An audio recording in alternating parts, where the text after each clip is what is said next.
에베소서 2장 3절에서부터 10절까지 말씀입니다. 같이 교독하실게요.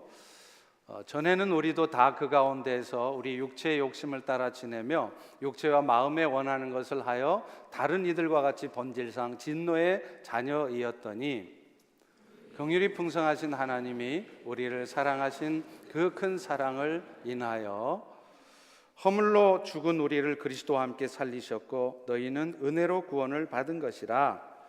또 함께 일으키사 그리스도 예수 안에서 함께 하늘에 앉히시니 이는 그리스도 예수 안에서 우리에게 자비하심으로써 그 은혜의 지극히 풍성함을 오는 여러 세대에 나타내려 하심이라. 너희는 그 은혜에 의하여 믿음으로 말미암아 구원을 받았으니 이것은 너희에게서 난 것이 아니요 하나님의 선물이라. 행위에서 난 것이 아니니 이는 누구든지 자랑하지 못하게 함이라.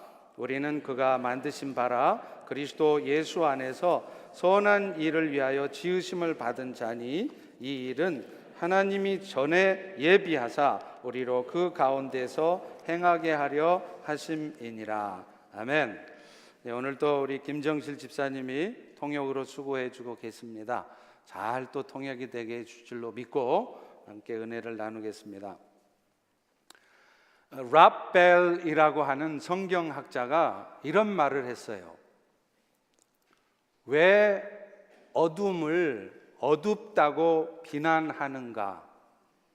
오히려 밝아야 할 빛이 왜 밝혀지고 있지 않는지를 물어보라. 무슨 말인지 아시겠죠? 인류의 역사에서 가장 암울했던 시기는 중세 시대라고 역사학자들은 얘기를 합니다. 그렇지만 이 중세 시대가 그렇게 암울했던 이유는 랍벨이 말했던 것처럼 빛을 발해야 될 교회가 빛을 잃어버렸기 때문이었습니다. 그 당시 로마 교황과 여러 사제들은요, 부패와 타락으로 사치와 향락을 일삼았습니다. 세속 제후들과 연합을 해서 자신들의 기득권을 놓치지 않으려고 백성들을 무지하게 괴롭혔어요. 심지어는요, 성당을 짓기 위해서 헌금을 많이 거두어 드려야 되니까 너희들이 헌금을 많이 하면 헌금하는 것만큼 너희들의 죄가 용서되어진다고 말을 하면서 면죄부라는 것을 판매하기까지 했습니다. 이런 중세 교회 개혁의 필요성은 단지 도덕적인 부분만은 아니었습니다. 어쩌면 이런 도덕적인 타락을 가져오게 되었던 원인이 된 교회의 가르침, 교회의 가르침도 문제였습니다. 그들은 성만찬을 할 때도요, 먹고 마시는 떡과 잔이 바로 주님의 살과 피 그 자체라고 얘기를 합니다. 이걸 소위 화채설이라고 하는데, 그러다 보니까 어떤 현상이 생기느냐, 그 성찬을 진행하는 사제들은 성찬을 하고 남은 그 떡과 잔을 버릴 수가 없어요. 주님의 몸과 피니까. 그래서 그거를 전부 다 지들이 먹습니다. 그러니 사제들이 맨날 취해 사는 거예요. 매주 성찬을 했기 때문에. 또 세상에서 선을 많이 행하지 못하면 사람들은 곧바로 천국에 갈 수 없고 그 중간 단계로 연옥이라는 곳에 잠시 머물게 되어진다라고 하는 이 연옥설을 또 얘기합니다. 그것뿐입니까? 예수님의 어머니 마리아를 마치 성삼위 하나님과 같은 동급으로 숭배를 하는 거였습니다. 이런 오류를 바로 잡는 것 역시 필요했습니다. 그 출발이 되었던 사람이 여러분이 너무나 잘 알고 계시는 마르틴 루터였습니다. 그는 지금으로부터 정확히 500년 전, 그러니까 1517년 10월 31일 위텐버크의 성당의 문에다가 95개조의 반박문을 써서 붙였어요. 그 내용이 뭐냐면, 교황이 이 세상에서 그리스도를, 예수님을 대신하는 자라는 말이 도대체 성경 어디에 있냐는 거예요. 사제들, 그러니까 요즘 말로 하면 신부들이 사람들의 죄를 용서할 수 있는 권한을 갖고 있다라고 말하는 것이 도대체 성경 어디 있느냐? 그렇게 물었습니다. 그리고 무엇보다도 오늘 우리가 얻는 이 구원은 이 땅에서 우리가 열심히 선한 삶을 살 때 얻어지는 것이 아니라 전적으로 하나님의 아들 예수 그리스도를 믿는 믿음으로만 이루어진다는 것을 성경에 근거해서 말을 했던 것입니다.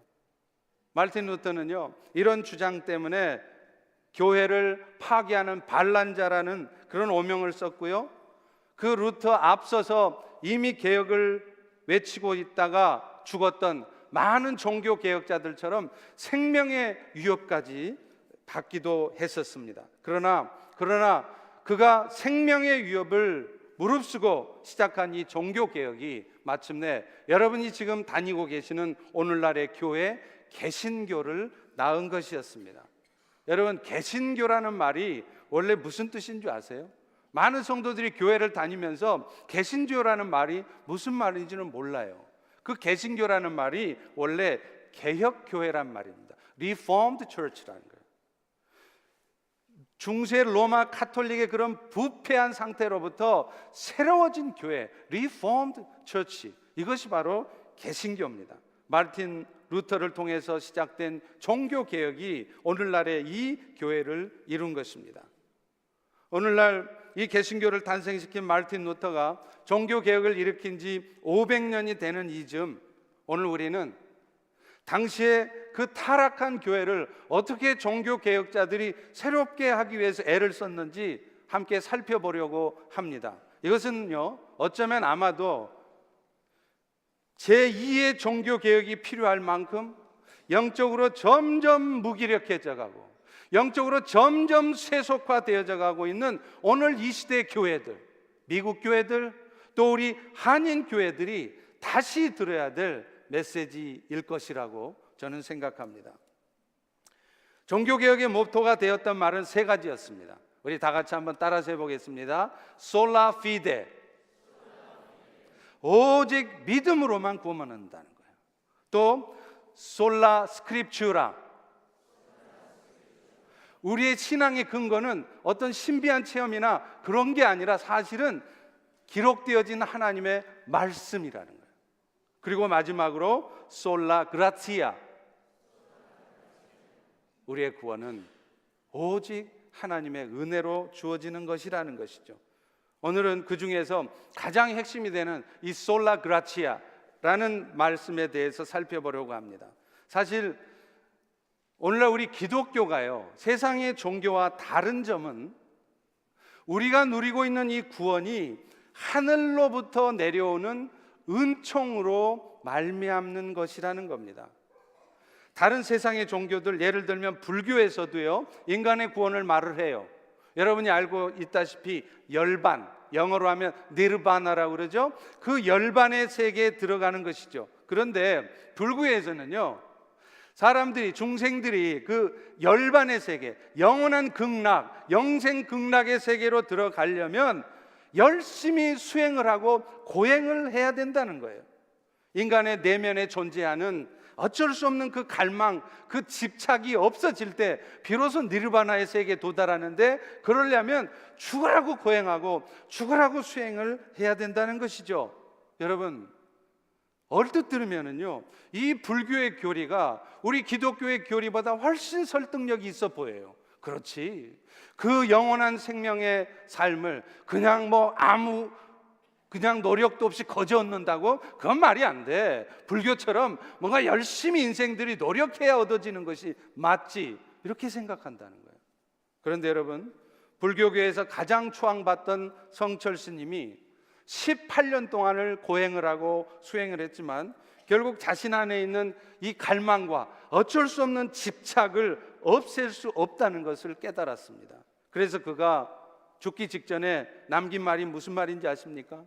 내가 수많은 사람들을 잘못 가르쳐서 지옥으로 이끌다가 죽노라, 이렇게 말을 했습니다. 결국 인간은 어떤 노력으로도 죄 없는 완전한 삶을 살아갈 수는 없다는 것을 깨달은 것이죠. 하나님께서는요, 이런 인생들을 불쌍히 여겨주셨습니다. 그래서 인간 스스로의 힘으로는 도저히 해결할 수 없는 죄의 문제를 대신 해결해 주셨어요. 그게 바로 아들 예수 그리스도를 이 땅에 보내주시고, 그 예수님께서 우리 사람들이 지은 죄에 대한 모든 대가를 대신 치르도록 십자가에 죽게 하신 것이었습니다. 그래서 그 예수님을 마음으로 영접하고 받아들이는 사람들은 그가 과거에 어떤 죄를 지었던, 어떤 악한 자든 상관없이 그 죄가 용서되어지고 잃어버렸던 영원한 생명을 다시 찾게 하신 거라는 겁니다. 여러분, 이것이 바로 여러분이 너무나도 많이 알고 있고 너무나도 많이 전했던 말씀, 요한복음 3장 16절의 말씀 아닙니까? 하나님이 세상을 이처럼 사랑하사 독생자를 주셨으니 이는 저를 믿는 자마다 멸망치 않고 영생을 얻게 하려 함이라. 할렐루야. 그런데 이 말씀을 들어도 이 자리에 앉아 계신 여러분 중에도 어느 누군가는 속으로 그렇게 생각할지 모르겠어요. 그게 말이 돼? 뭐 예수를 받아들인다고? 예수가 십자가에 죽었다는 걸 인정한다고 해서 내 죄가 용서된다고? 말도 안 되는 소리 하지 마. 구원의 은혜를 못 받은 사람들은 이 말이 이해가 안 가요.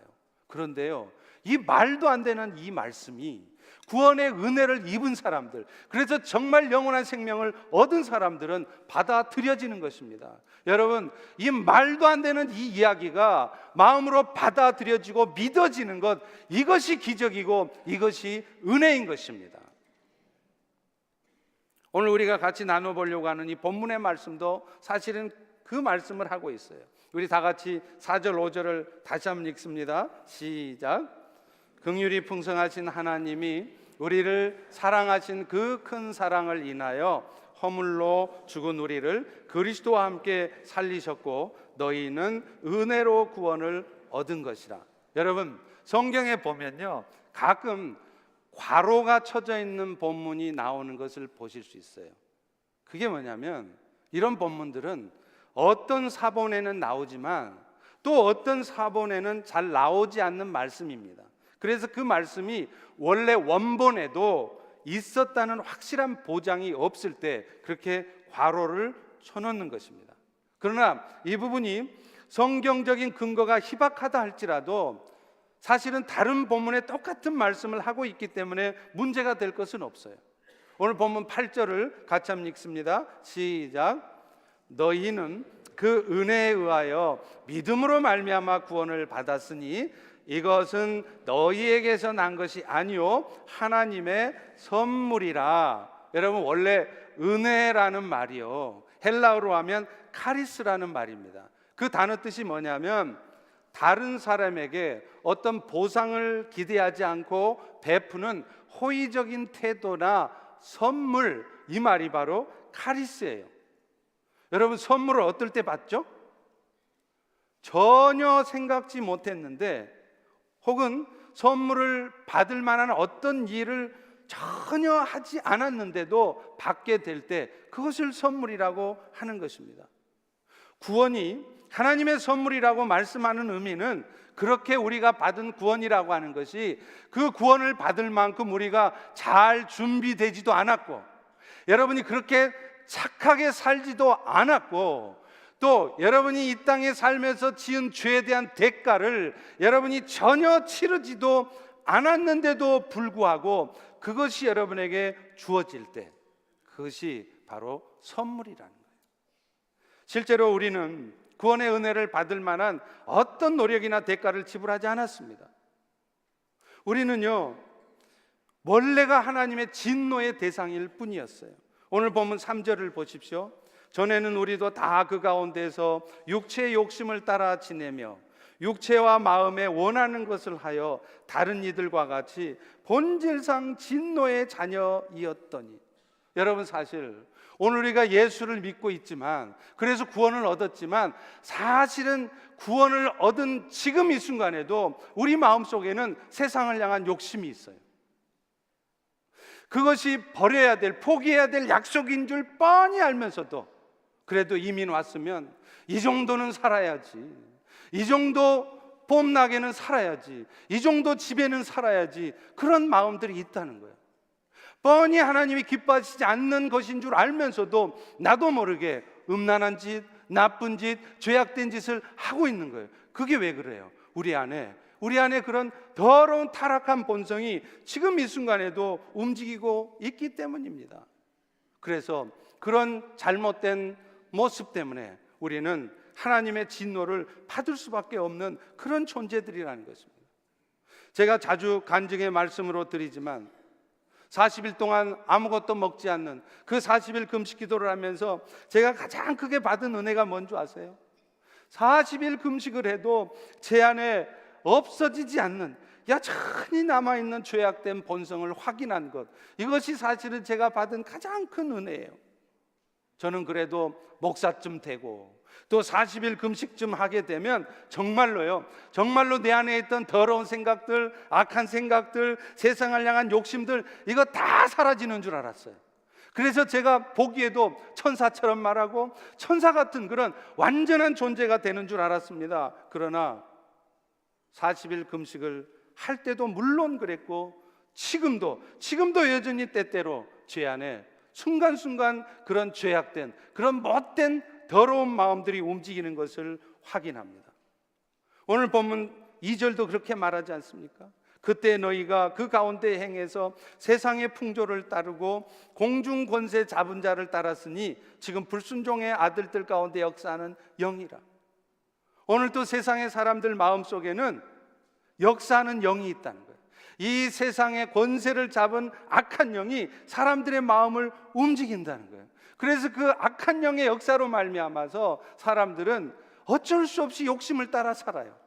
그것이 때로는 잘못된 삶이라는 것, 쾌락을 쫓는 삶이라는 걸 뻔히 알면서도 그것을 포기하지 못하고 그렇게 세상 풍조를 따라서 사는 것입니다.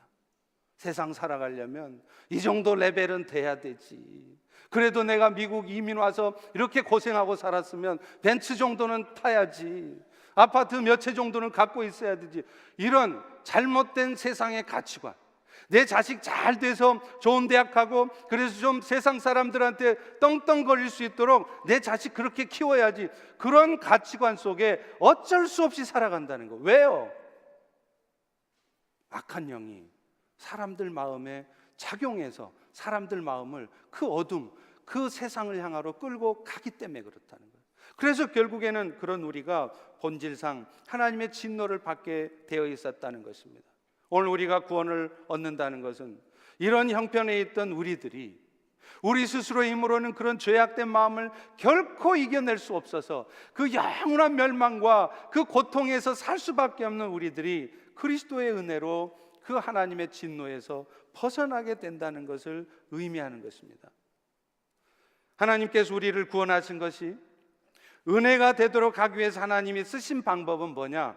바로 예수 그리스도를 믿는 믿음으로 구원을 얻게 하신 것이에요. 그렇기 때문에 오늘 우리 모두가 지금 받은 구원의 그 은혜를 가장 잘 설명하는 것이 뭐냐?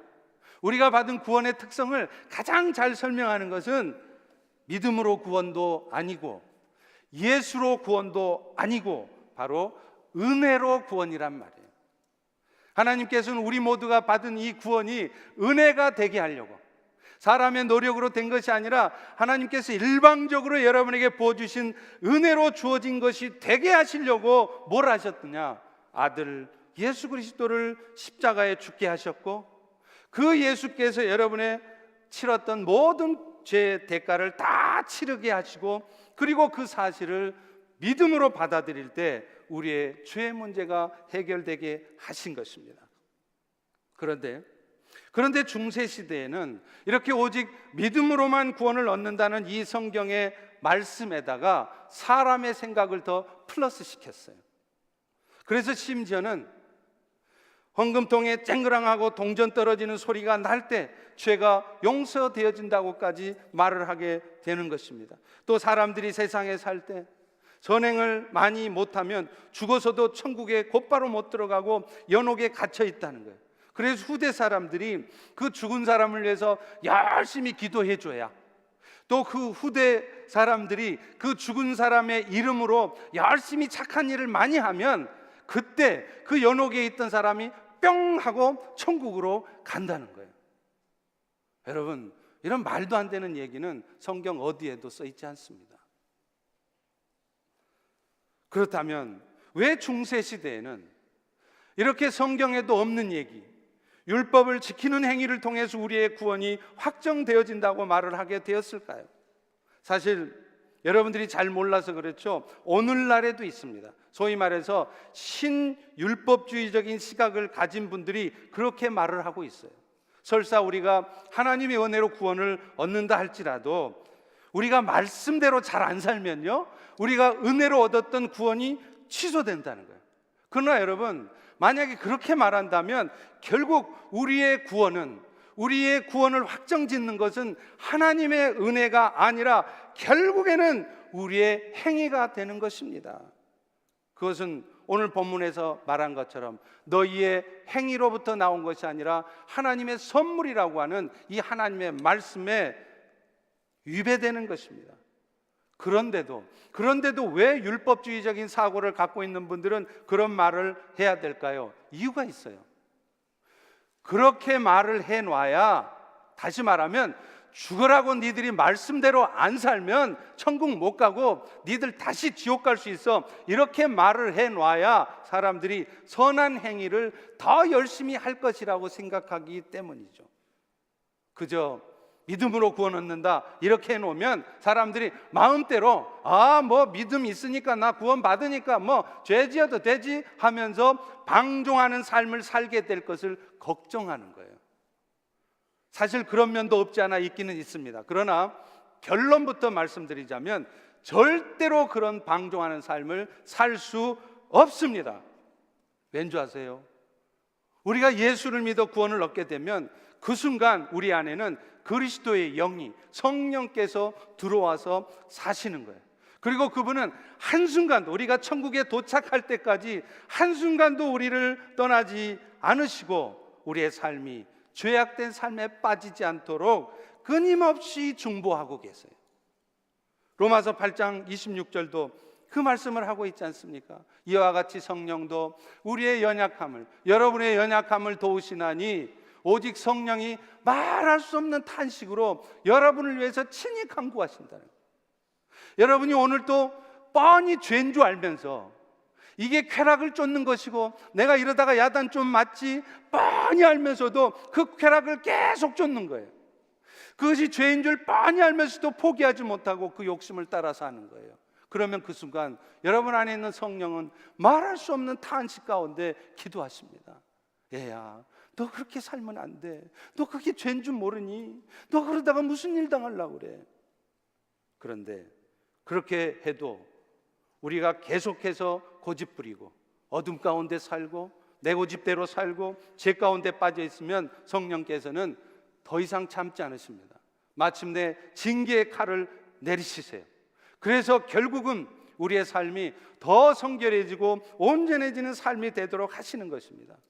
히브리서 12장 6절과 11절에 말씀하지 않습니까? 주께서 그 사랑하시는 자를 징계하시고 그가 받아들이시는 아들마다 채찍질 하심이라. 사랑하기 때문에 여러분 인생에 개입해서 힘들고 고통스러운 일을 겪게 하시는 거예요. 그런데 왜 그렇습니까? 무릇 징계가 당신은 즐거워 보이지 않고 슬퍼 보이지만 후에 그로 말미암아 연단받은 자들이 의와 평강의 열매를 맺느니라. 그렇기 때문에 믿음으로 구원받는다고 그래서 우리가 마음대로 방종하며 살 수 있을 것 같지만 절대로 그럴 수 없습니다. 또 그런 율법주의적인 생각들이 성도들로 하여금 더 선한 삶을 살도록 노력하게 만들 것이라는 생각이 틀렸다는 것은요, 실제 교회 역사가 증명하고 있어요. 여러분, 중세교회 타락이 그것을 보여주고 있지 않습니까? 중세교회가 선한 삶을 살아야 비로소 우리의 구원이 확정된다는 것을 강조했다면 여러분, 중세교회는 기독교의 역사에서 가장 거룩하고 가장 온전한 교회가 되었어야 마땅합니다. 그러나 실제는 완전히 반대였어요. 기독교 역사에서 가장 타락한 교회가 중세교회였습니다. 이것은 뭘 의미합니까? 율법을 잘 지켜야 천국에 간다라고 하는 이 교리 때문에 그 교리가 있어서 성도들이 더 거룩한 삶을 살게 되는 것은 아니라는 것이죠. 오늘날도 마찬가지입니다. 앞서 말한 것처럼 행위를 통한 구원을 강조하면 사람들은요 오히려 더 형식적인 신앙생활을 하게 돼요. 속으로는 별로 하고 싶지도 않으면서 억지로 선행을 하잖아요. 오늘 여러분도 그러잖아요. 중직자니까 사람들이 보는 눈이 있으니까 별로 마음에 기쁘지도 않고 내키지도 않으면서 막 억지로 해요. 여러분, 그 억지로 하는 선한 삶이 얼마나 가겠어요?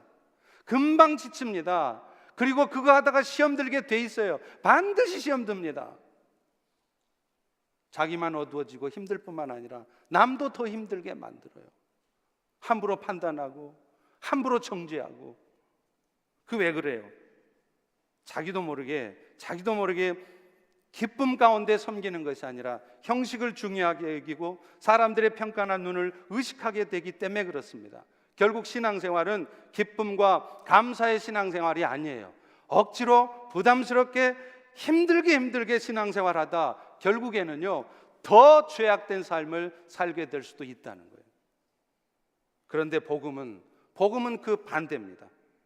복음은요 우리의 구원이 순전히 하나님의 은혜로 거저 주어진 것임을 진짜로 깨닫게 되면 오히려 성도들이 더 성숙한 삶을 살게 된다는 거예요. 그것도 억지로가 아니라 자발적으로 마음에 우러나서 그렇게 살게 된다는 것입니다. 만약 오늘 또 여러분이 그렇게 자발적으로 우러난 마음에서 막 봉사하고 싶고 그렇게 섬기고 싶은 마음이 없다면 그것은 여러분이 구원을 받지 못한 것이 아니라 여러분이 받은 그 구원의 가치를 아직 여러분이 잘 깨닫지 못하기 때문이에요. 여러분이 받은 하나님의 사랑이 얼마나 크고 놀라운 것인지, 얼마나 엄청난 축복을 받은 것인지 그걸 잘 깨닫지 못하기 때문에 그런 섬김을 하지 못하는 것입니다. 그리고 사실 하나님께서 우리에게 그런 구원의 은혜를 베풀어 주신 궁극적인 목적도요 결국은 우리로 하여금 더 성결하고 선한 행위를 살게 하는 그것이 목적이에요. 오늘 본문 10절을 다 같이 한번 읽습니다. 시작. 우리는 그가 만드신 바라 그리스도 예수 안에서 선한 일을 위하여 지으심을 받은 자니. 우리가 하나님의 자녀가 되는 이 일이 우리 노력으로 되는 게 아니라 하나님이 해주신 거래요. 그가 만드신 바라.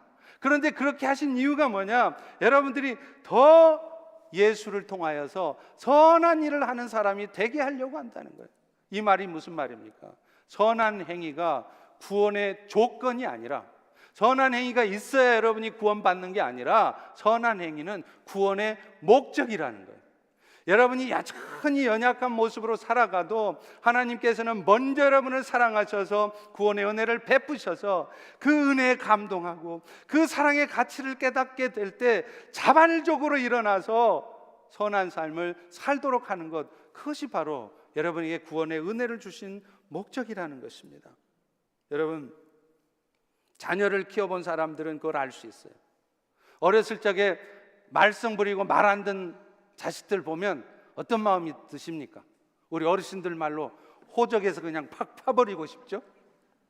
근데 아무리 여러분 자식들이 말 안 듣는다고 호적에서 팔 수 있어요? 절대로 안 됩니다.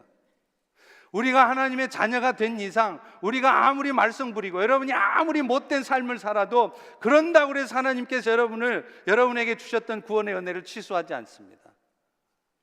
그런데 부모된 입장에서 마음이 어떻죠? 마음 상하잖아요. 막 힘들잖아요. 하나님도 그러신 거예요. 그런데 그렇게 속 썩이던 놈이 나중에 지가 결혼을 해봐.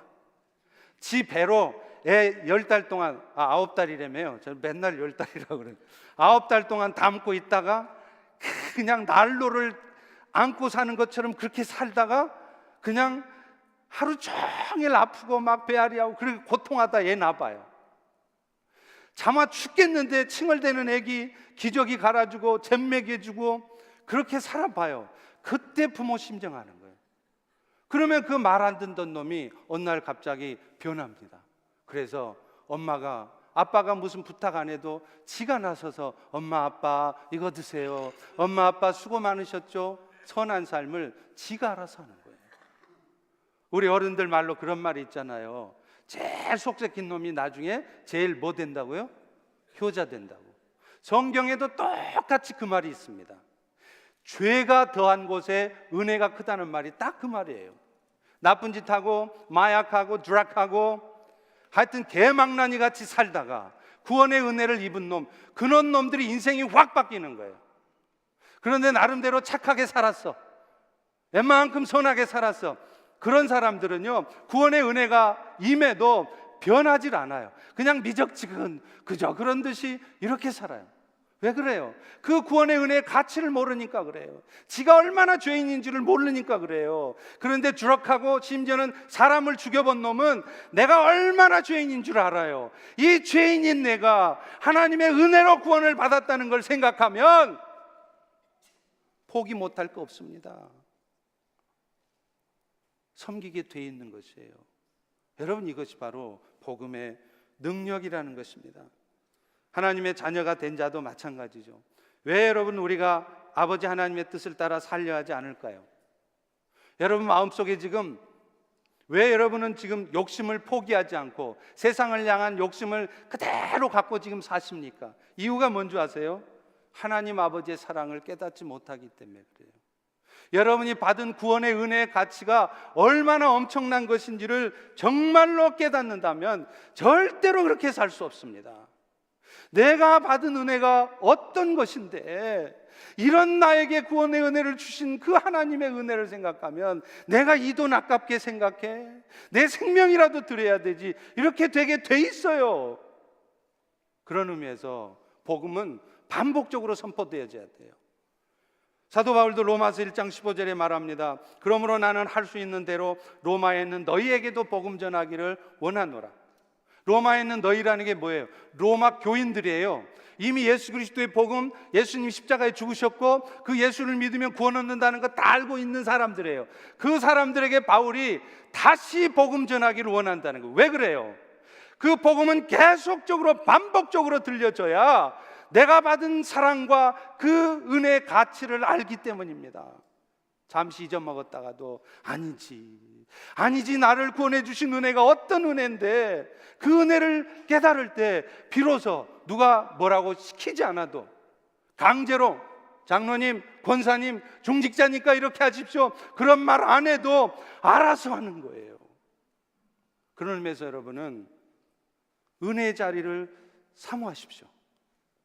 자꾸 말씀을 통해서 은혜를 받아야, 그래야 내가 받은 은혜의 가치를 알아요. 그래야 그리스도의 사랑을 깨닫고 섬기게 돼 있습니다. 여러분, 강단에서 막 목사님들이 막 불의 사자가 돼가지고 막 사자상을 해가지고 당신들 말이야 그따위로 살아서 구원이 있을 줄 알아? 똑바로 안 살아? 이렇게 기도를 게을리 하는 거야. 왜 그따위로 사는 거야? 여러분, 그렇게 소리 지른다고 성도들이 변합니까? 저의 사역의 경험을 봐도 그런다고 변하지 않더라고요. 마치 어미가 말 안 듣는 자식, 말 안 듣는 자식, 말 잘 못 알아듣는 자식을 그냥 조근조근 입에다 해서 입에 넣어주는 것처럼 어미의 심정으로 밥을 먹여줄 때, 그럴 때 그 밥의 능력으로 변화되어지고 스스로 일어서서 순종의 삶을 사는 것입니다. 그런 의미에서 사랑하는 성도 여러분, 하나님의 은혜를 깨닫을 수 있도록, 그리스도의 사랑을 느낄 수 있도록 말씀 듣는 일을 사모하십시오. 그러면 여러분이 저절로 여러분의 삶이 변화되게 돼 있고 저절로 주의 뜻을 살고자 결단하게 되는 것입니다. 그런데 마지막으로요, 이 주의 뜻을 따라 살고자 할 때 한 가지 알아셔야 될 일이 있습니다. 주를 따르는 삶이 결코 쉽지 않다는 거예요. 디모데후서 3장 12, 13절에도 이렇게 말합니다. 무릇 그리스도 예수 안에서 경건하게 살고자 하는 자는 뭘 받는다고요? 축복을 받으리라? 잘 되리라? 박해를 받으리라. 왜요? 악한 사람들과 속이는 자들이 더욱 악하여져서 속이기 때문이라는 것입니다. 디모데후서 2장 3절에도 말합니다. 너는 그리스도 예수의 좋은 군사로 나와 함께 고난을 받으라. 바꿔 말하면 오늘 성도 여러분들이 정말 그리스도의 좋은 군사로 살려고 하면 반드시 여러분 인생에 고난이 있게 돼 있습니다. 왜 그럴까요? 왜 그럴까요? 사탄이 결코 가만히 있지 않기 때문입니다. 늘 말씀드리지만 은혜의 자리는 누가 제일 먼저 알아본다고요? 귀신들이 귀신같이 알아봐요. 그래가지고 은혜 역사가 나타나려고 그러면 성도가 이제 막 게으른 신앙생활 하다가 내가 이번 주부터 주일 예배 안 빠뜨리고 내가 결단하고 같이 딱 갈라 그러면 교통사고 나요. 교회에 왔더니 믿음이 잠시 출장 나간 사람이 막 입을 이렇게 해가지고 마음에 막 깊은 상처받는 말을 듣게 만들어. 그렇게 해서 뭐 하자는 거냐? 그 은혜의 자리를 못 가게 만드는 거예요. 사탄의 역사예요. 그 사탄의 역사에 속아 넘어가시면 안 돼요. 근데 우리는 그걸 분별을 잘 못한다는 거예요. 무슨 말이겠습니까? 여러분이 오늘 또 신앙생활 하는데 여러분 인생에 별로 고난이 없어요? 모든 게 다 잘 되세요? 좋아하지 마세요. 그거 결코 좋아할 일 아닙니다. 그 말은 무슨 말이냐면 바꿔 말하면 내가 그리스도의 좋은 군사로 살지 않고 있다는 뜻일 수 있어요. 왜요? 그리스도의 좋은 군사로 살고 있지 않으면 사탄이 건드릴 필요가 없어. 잔챙이들은 안 건드려. 가만 놔줘도 지가 엎어지는데 뭐. 지가 막 알아서 시험 들고 할렐루야? 지가 막 알아서 시험 들어. 뭐 막 복잡하게 전략 안 꾸며도 지가 알아서 그냥 조그만 말 한마디에 시험 탁 들어가지고 엎어져 있고 자빠져 있는 거예요. 그런 사람을 왜 사탄이 건드려요? 공격 대상이 아니에요. 그런데 막 믿음으로 막 설라고 막 흔들림 없이 갈라 그러면 사탄이 집중적으로 공격합니다. 그러니까 경건하게 살고자 하면 박해가 있다는 말이 그 말이에요. 예수님도 누가복음 10장 38절에 이렇게 말합니다. 자기 십자가를 지고 나를 따르지 않는 자는 내게 합당하지 않다. 예수님을 따르는 삶에는 반드시 지어야 될 십자가가 있다는 거예요. 여러분 중에는 어떤 분은 평생 온전하지 못한 자녀 때문에 평생 십자가를 지고 가셔야 될 분도 있습니다. 여러분 중에 어떤 분은 불치의병으로 평생 육신의 연약함을 안고 살아야 될 분도 있어요. 다 십자가가 있습니다. 나만 있는 거 아니에요. 그런데 그 십자가가 지기 힘들다고 두렵다고 피하고 있으면 그게 예수님을 따르는 자의 삶이 아니라는 것이죠. 주님을 따르다 보면 부모님을 포기해야 될 때도 있어요. 자식을 희생해야 될 때도 있습니다. 제가 1999년 처음 중국에 갔을 때 40일 금식 기도를 했을 때요, 하나님이 저한테 물으시더라고요. 내가 너를 위해서 나의 아들까지 아끼지 않았는데 너는 나를 위해서 네 목숨을 내어줄 수 있겠니? 그때 저의 대답은 베드로와 같았습니다. 주여, 주께서 저를 죽음으로 이끄신다 한들 그 길을 따를 것입니다. 실제로 저는요, 지금도 그런 마음의 준비를 하고 삽니다. 물론 저 역시 육신의 연약감을 갖고 있기 때문에 막상 그런 죽음의 위기가 닥쳐오면 베드로처럼 도망칠지 모르겠습니다. 그러나 적어도 지금의 마음가짐은 그렇습니다. 주님이 원하시면 기꺼이 망설이지 않고 내 생명까지 드리겠습니다. 그런데 하나님이 또 물으시는 거예요. 그렇다면 네 아들의 생명도 나에게 맡길 수 있겠니? 솔직히 그 질문에는 제가 대답을 못 하겠더라고요. 자신이 없었습니다. 내 생명이야 내 거니까 내 마음대로 드려도 되지만 내 자식의 생명까지 하나님께서 달라고 그러시면 내가 그것을 아멘, 오케이 할 수 있겠는가? 못 하겠더라고요. 그 대답을 못 했습니다. 그런데 사실 여러분, 우리 하나님께서는, 여러분들에게 구원의 은혜를 베풀어 주신 하나님께서는 여러분을 위해서 자신의 아들의 생명을 희생하셨지 않습니까? 그런데 우리는 그렇게 못한다는 거예요. 저도 그랬습니다. 그러다 한국에 나와서 목회를 할 때 두 번째 40일 금식 기도를 했습니다. 2012년이었습니다. 그때 제 나이가 이미 50이 되었을 때예요.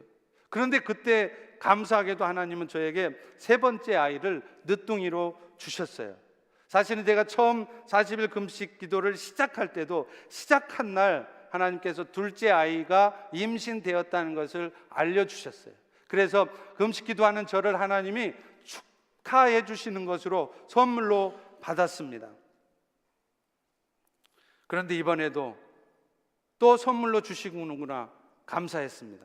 그런데 하나님께서는요, 제가 첫 번째 금식할 때 물으셨던 그 대답하기 곤란한 질문을 다시 하시는 거예요. 내가 너를 위해서 내 아들을 희생했는데 이제 너는 네 아들의 생명까지 나를 위해서 희생할 수 있겠니? 이번에는 제가 대답했습니다. 주님, 우리의 삶이 이 땅에서 끝이 나는 것이 아니라 결국에는 영원한 나라가 있다는 것을 알기에 싫지만, 쉽지 않겠지만 주님이 정말로 그걸 요구하시고 그래야만 한다면 받아들이겠습니다. 그렇게 대답을 했습니다. 그리고 40일 금식 기도가 끝나고 아내 출산일이 다가오자 이상한 일이 생겼어요. 태중에 7개월 될 때까지 아무 이상이 없던 아이가 갑자기 움직임이 느려졌다는 거예요. 그래서 큰 병원을 가보라는 겁니다. 그래서 서울 아산병원에 갔습니다. 검사 결과는 아이가 뇌수종이라는 거예요. 그래서 제왕절개를 해서라도 당장 아이를 꺼내지 않으면 아이의 생명이 위태롭다는 것입니다. 앞이 깜깜했습니다.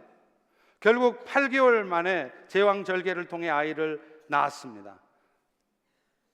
보기에도 삭막해 보이는 사내 아이, 아들 삼형제. 여러분, 아들만 키워보신 분 아시죠? 사실 속으로는 딸이기를 기대했었지만 그래도 내심 좋았어요. 아들 삼형제 얼마나 든든하겠어요. 딸이 아니어도 좋다, 건강하게만 자라다. 그런데 안타깝게도 그 아이는 결국 난 지 12일 만에 하늘나라로 갔습니다. 처음에는 이런 상황을 주신 하나님을 이해할 수 없었어요. 하나님 도대체 왜 이렇게까지 하십니까? 기도하던 중에 하나님께서는요, 제가 두 번째 금식 기도 중에 했던 대답이 생각나게 해주셨어요. 내가 고백했던 대로 하나님은 저의 셋째 아들을 생명을 받으신 것이었습니다. 사랑하는 성도 여러분, 우리의 삶이 이 땅에서의 삶이 전부라면 이것처럼 억울한 일이 없습니다. 이런 일은 절대로 일어나서는 안 됩니다. 왜 열심히 주를 위해서 섬기는 종의 삶이 그렇게 고달프고 힘들어야 합니까? 왜 아무 죄도 없는 그 아이의 생명까지 하나님은 거두어 가셔야 합니까? 제가 무슨 사람을 죽인 것도 아니고 도둑질한 것도 아니고 간음을 한 것도 아닙니다. 저 주의 일에 게으름 피우지 않았습니다. 정말 생명을 다해서 최선을 다해서 일했습니다. 그런데 도대체 제가 무슨 큰 죄를 지었기에 하나님은 그렇게까지 하십니까? 라고 생각을 하게 될 것입니다. 그러나 우리의 삶은 이 땅이 전부가 아닙니다. 우리가 결국 살게 될 나라는 이건 미국이 아닙니다. 우리 조국 대한민국도 아닙니다. 결국에는 우리 모두가 저 영원한 나라, 그 나라에서 살게 될 것입니다. 그곳에서 급하게 우리 부부의 곁을 떠났던 그 아이의 얼굴도 다시 보겠죠. 더구나 하나님께서는 그 일을 통해 저로 하여금 아들을 희생하신 그 하나님의 사랑을 더 깊이 알게 하셨어요. 그런 생각을 하니까요, 섭섭하지 않더라고요. 억울하지 않더라고요. 그 이쁜 자식 낳게 하더니 9개월 10개월 곱게 키우게 하더니 왜 데려가셨냐고 억울하지 않더라고요. 오히려 그 일을 통해서 하나님의 사랑을 더 깊이 깨닫게 하신 하나님께 감사하게 되었습니다. 여러분, 우리가 주를 따르는 삶을 살 때 힘든 일이 있지만 또 한 가지 기억해야 될 것은 비록 험난하고 그 길이 힘들지라도 그 길은 우리 주님께서 앞서 가시는 길이고 우리와 동행하시는 길이라는 거예요. 오늘 본문 10절 후반부를 보십시오. 이 일은 하나님이 전에 예비하사 우리로 그 가운데서 행하게 하려 하심이라. 이 전에 예비하사라는 이 부분이 영어 성경에는 in advance라고 되어 있어요. 그러니까 비록 지금 경제적으로나 육신적으로 어려운 일이 있을 수 있습니다. 그런데 여러분 기억하십시오. 그 길도 사실은 주님께서 이미 아시는 길이고 여러분 앞서서 다 준비해 놓으신 길이라는 거예요. 그리고 무엇보다도 주님을 따르는 길 가운데 그런 일이 우리 인생 가운데는 있을 수 있다는 것을 당연하게 생각해야 돼요. 억울한 일도 아닙니다. 왜냐하면요, 우리가 받은 그 영원한 은혜를 생각하면 그 일은, 오늘 때 여러분이 괴로워하고 오늘 때 여러분이 힘들어하는 그 일, 사실은 정말로 우리가 영원한 은혜를 입은 걸 생각하면 아무것도 아닙니다. 우리가 살아야 할 세상이 이 땅이 아니라 저 영원한 나라라고 생각하는 사람이라면 당연한 일일 수 있습니다. 어제 설교 원고를 마무리하면서 갑자기 그런 생각이 들었어요. 나는 언제쯤 이곳 미국이라는 나라가 이방 나라가 아니라 내 나라 같은 생각이 들까? 제가 이제 미국에 온 지 3년이 지났습니다. 그런데 3년이 지난 지금도 왠지 모르게 저는 지금 이곳에서의 삶이 여전히 낯설고 힘이 듭니다. 여러분은 안 그러세요?